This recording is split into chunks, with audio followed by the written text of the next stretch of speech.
Hello mga Lods! Simple flex natin ang gawa ng aking tatay. Eto, talakab sa Ilocano. Yan, yung pinagkakaabalahan niya kasi 82 years old na pero marunong pa rin. Oh, pandagdag daw pambili ng gatas. Ayan, binebenta ito mga Lods. Dito, madaming bumibili. So, i-flex pa natin yung iba. Ganito naman yung baki. Ito yung pinag-itlogan ng manok, ng pato, pwede. Ayan, flex natin. Madami pa. Ito pa mga lods, andito sa may sa may pugon. Yun, ang dami-dami. Oh, 1, 2, 3, 4, 5, 6, 7. Oh, ayan. Ah. Ang sipag-sipag talaga ni tatay kahit nung pangbata kami. Talagang masipag na hanggang sa ngayon. Hindi daw siya Ay! May nakita ako! Ayan! Yeah! Sa Kapliflex ko, may nakita ako. Day? Wow! Ang saging! Ayan yung sinasabi ko pag dito lang kayo sa amin. Dito sa Paagar is maraming pagkain. May waig na pinagkukunan pag may tanim kaya. Yan ang aking inang. Hi! Hi! Oh, magkamukha ba kami mga lods? Mas maganda siya. Ito kasi ay yung sa ngipin niya. Oh, ayan. 1981 din na operasyon. Oh, operasyon. Ako yung talagang anak na noong naopera. Ayun. So kain muna tayo mga lods ng saging. Ito yung merienda natin dito. Hi! Hi! Kain tayo ng saging. Yan, merienda time. Ganito pag dito sa probinsya mga lods. Ato, may may naharbat na. Ang madam niya pag itlogan ng kanyang manok. Diba? Ang dami-dami kong manok tas pato. Ayun. Pagod na ang madam niya dito. Nakita dyan dam. Nakita dyan dam. Dito. Sarap. Ayan. Minibus na lang namin doon ang rapidi. Mauubos na namin ito.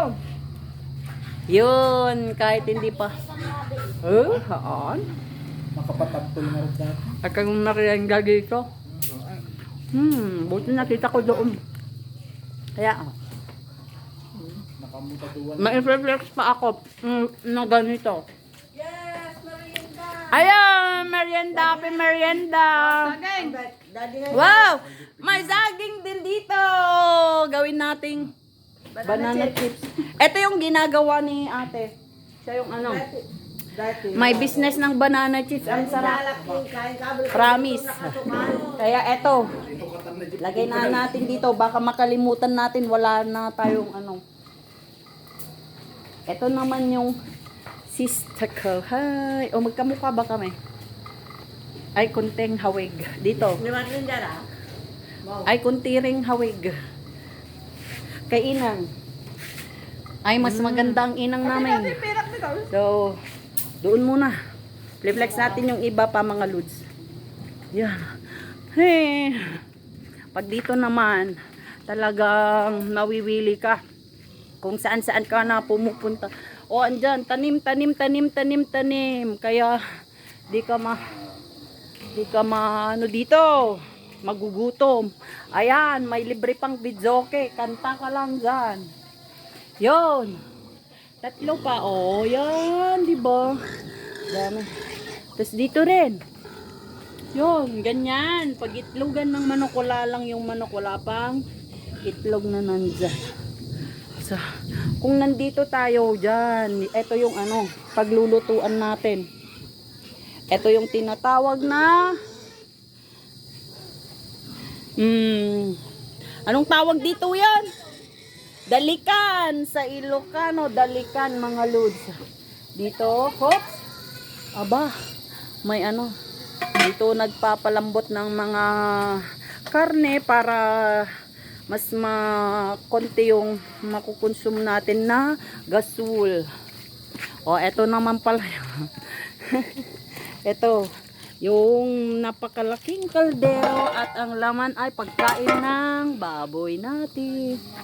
Yun, magpapakain na si ate. Puntahan natin. Ay, dito pala. Dito pala yung baboy niya. So, yan. Doon tayo kay Tatang. Tanungin natin kung ilang years na niyang ginagawa yung paggaganan. Oh, ayan na yung sinasabi ko. Meron na namang nilagay sa aming. Wow! Thank you, kabagis. Love you. Oh, dito na tayo. Question and answer portion. Ayan, ang aking tatay. Ilang taon na kayo, Tatang? 82. Nya. Ay, 80 pala.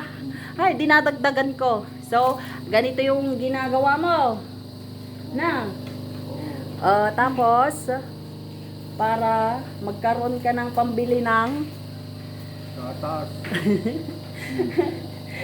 nakailang hobby ka pag hanggang hapon.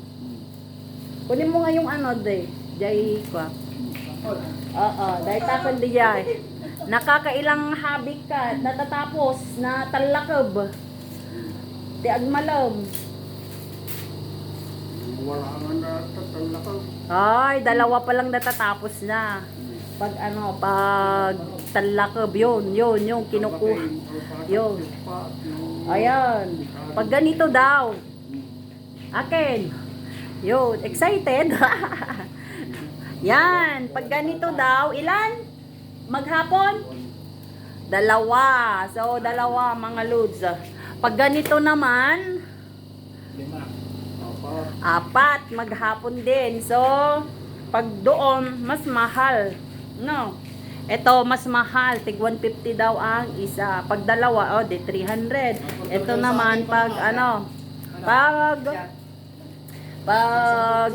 apat, di 200. Kasi tig 50. Ayun.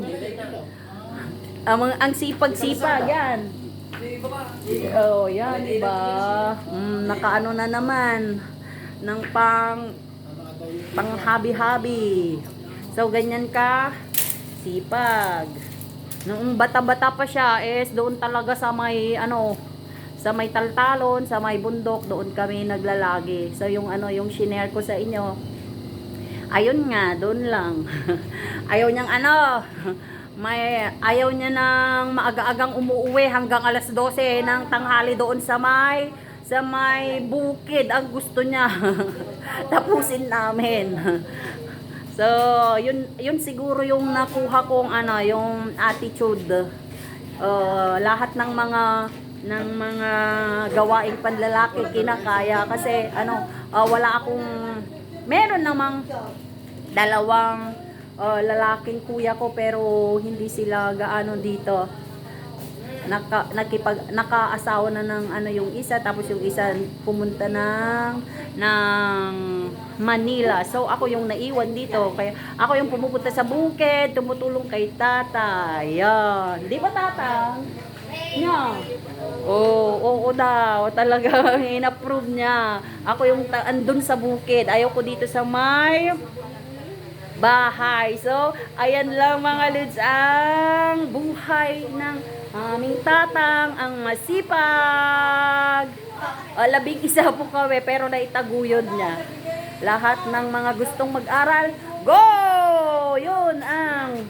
Yun yung gustong gusto ko sa kanya. Very supportive. And at the same time, ang ating nanang. Ayan, nga ungot. Ito yung marites kong inang, pero ang minamarites is yung katotohanan niya. No way. Ang kantong marites, ano ba?